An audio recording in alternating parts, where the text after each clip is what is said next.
I think Egypt was a great society and it contributed a lot to the world.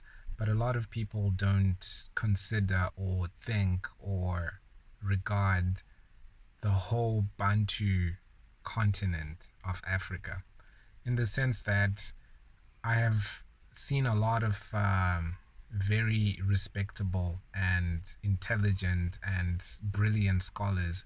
They've broken down Kemet, they've broken down chemistry, they've broken down the pyramids, they've even told us about all of the sciences that they had in Egypt.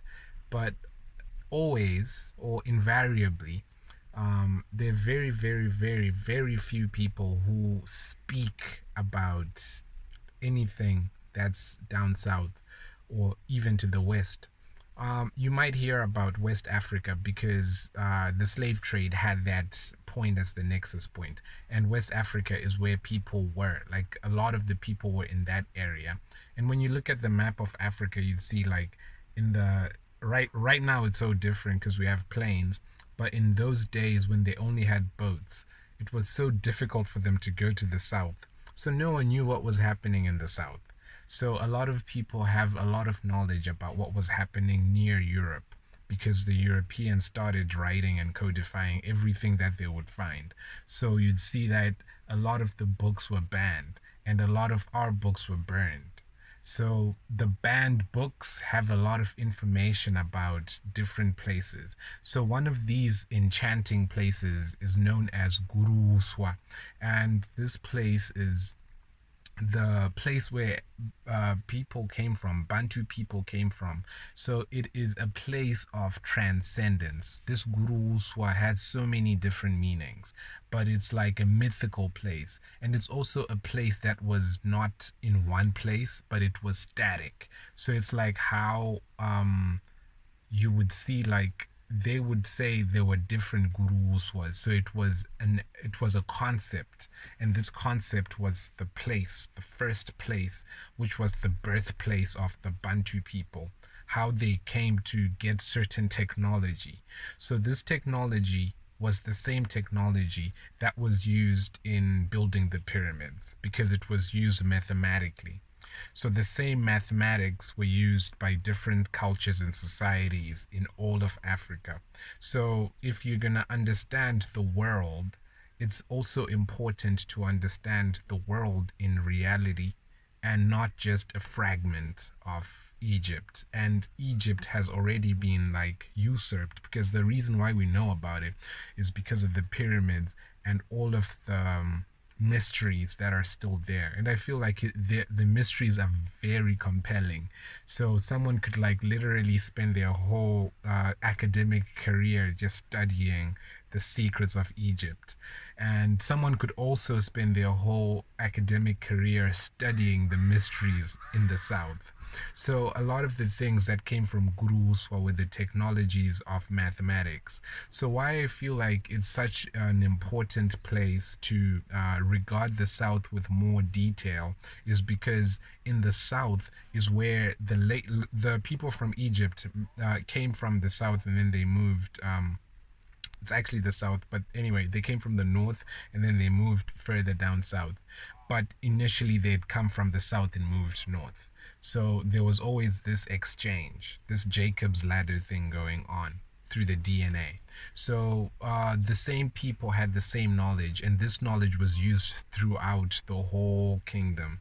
So in the south, they had GURUUSWA, which was in Tanzania, and from Tanzania, or the people from Tanzania came and went to the west and the east, the north and the south, and they came from there, but they also went there. So it's like they just filled the whole continent with the same ideas, with the same methods, with the same mathematics, and with the same knowledge. And this knowledge was giving people the path of math. And this is exemplified in how precise the African sciences are, not were. So when you look into something called Idinkra codes, this is the most advanced mathematics that's available today. and it's sort of like Chinese mathematics, which is based on the I Ching, but it's like an algorithm that's based on nature's reality, which shows how the whole world is basically a computer code. And this is Bantu mathematics, which forms the ideas of the Matrix. So a lot of people are so obsessed with that movie, the Matrix movie, but the reality of it was deep in the South. These are pictures of equations. I've been, for the last 15 years, trying to answer the kinds of questions that my colleagues here have been raising. And what I've come to understand is that there are these incredible pictures that contain all the information of a set of equations that are related to string theory. And it's even more bizarre than that, because when you then try to understand these pictures, you find out that buried in them are computer codes just like the type that you find in a browser when you go surf the web. And so I'm left with the puzzle of trying to figure out whether I live in the Matrix or not.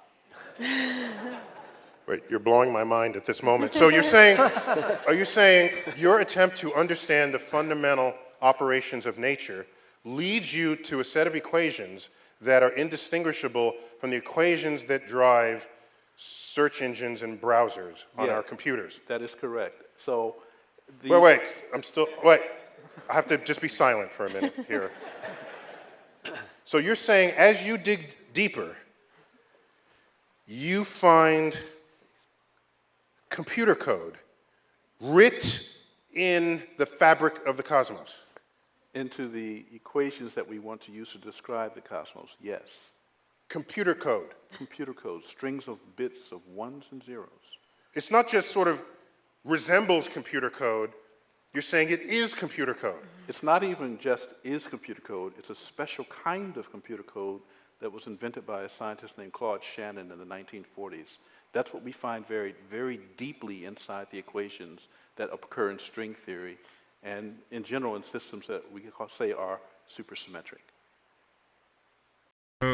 So that type of mathematics is essentially the mathematics that is used within the scientific realm, and this is math from GURUUSWA, or the land of Punt, or this is math from the Bantu people. It's very exciting, it's very interesting, and it's also visually represented. It is the universe's language, the universal language that was lost in the confusion. When people used to speak in one voice and one word, it was Bantu mathematics. So this is still the language of the universe. And to understand this is to understand the math of path, or the path of math. And Makeda is Mathema, which is the philosophy of math.